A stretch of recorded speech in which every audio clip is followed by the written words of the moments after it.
Hey there, here's a few tips to spice up some of your, rock rhythms, just regular rock rhythms. Say you're playing in a band and, this is what you're playing here. Something like this.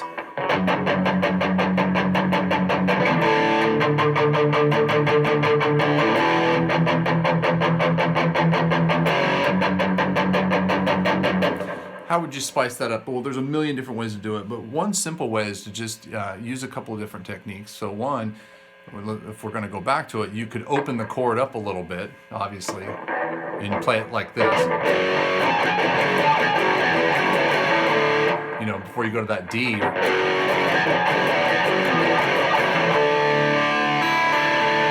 Then you're going to arpeggiate that D maybe.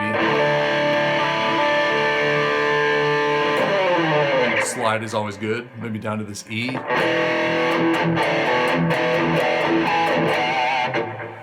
And all I'm doing there is I'm hitting the E power chord,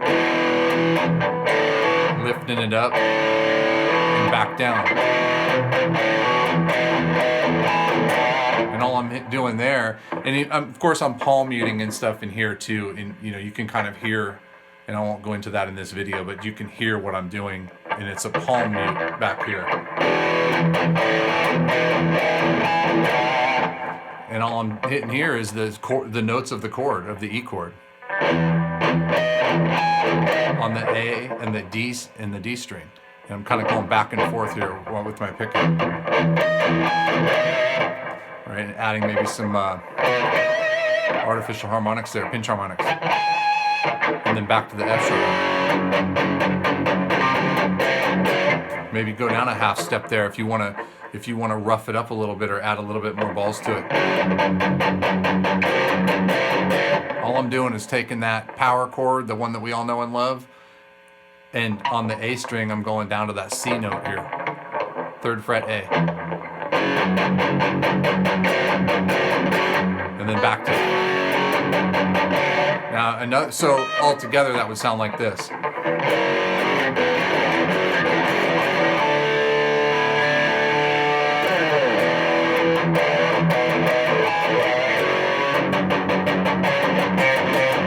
Or you could,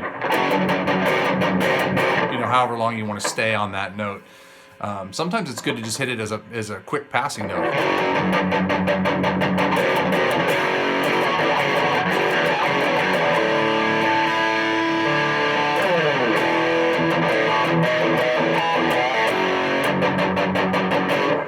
Now, what else could you do? So you could add, instead of, maybe one time play it like that, and if you don't want to open it up so much and have it, that's kind of noisy. All you're doing here is you're lifting your fingers up. Just a little bit. So you're getting those natural harmonics coming off these. But let's say you don't want all that noise in there and you just you could do something like this.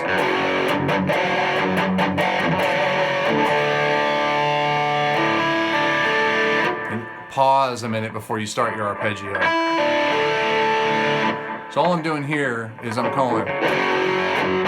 just chugging on this F sharp note, hitting it, and I'm just wiggling, giving some vibrato to, the power chord.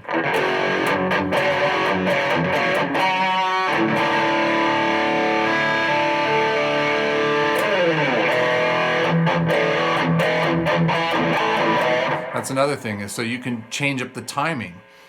You probably don't want to do it too much because it might throw things off in the drums and bass might be like, dude, what are you doing? So you notice the first time I played it, I was like,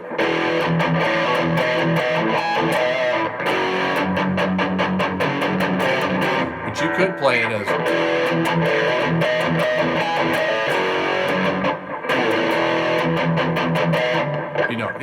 it's a multitude of ways. You just have to count it out, but you can put those pinch harmonics and notes in there wherever you want.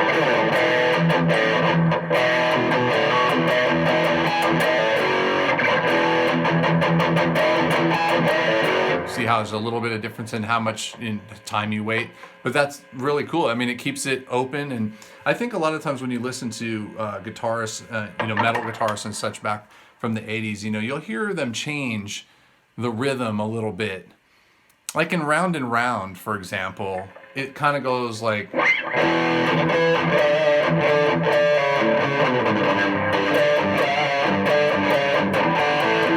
But one time he goes, you know, something like that.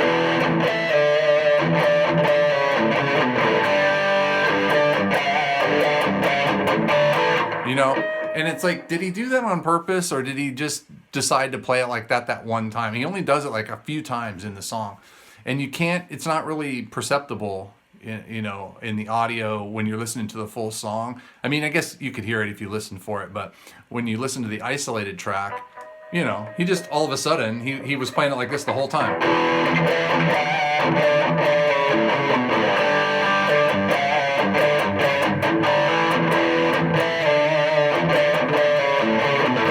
You know, if he was doing that consistently, I could say, oh, well, that's probably, he just did that on purpose, you know, whatever, and it sounds cool. But he doesn't. He only throws it in there like twice, maybe 3 times, and it's totally random. And he goes back to that a lot in the song, that rhythm. So my point being, when you're doing something like this, you gotta hit the right notes. See, I played it different that time too. I doubled up on this note. Doesn't matter, you know. The idea is you're spicing it up a little bit. You're playing with your heart. You're playing with your how you feel. You know, like I said, I wouldn't go too crazy changing it every single time and doing whatever, because then you're just not really playing to the song. You're just kind of playing for yourself and for what you want to hear. But yeah, those are ways to spice up your rhythms. I hope you can do something with that, open up some new ideas, and I'll talk to you soon.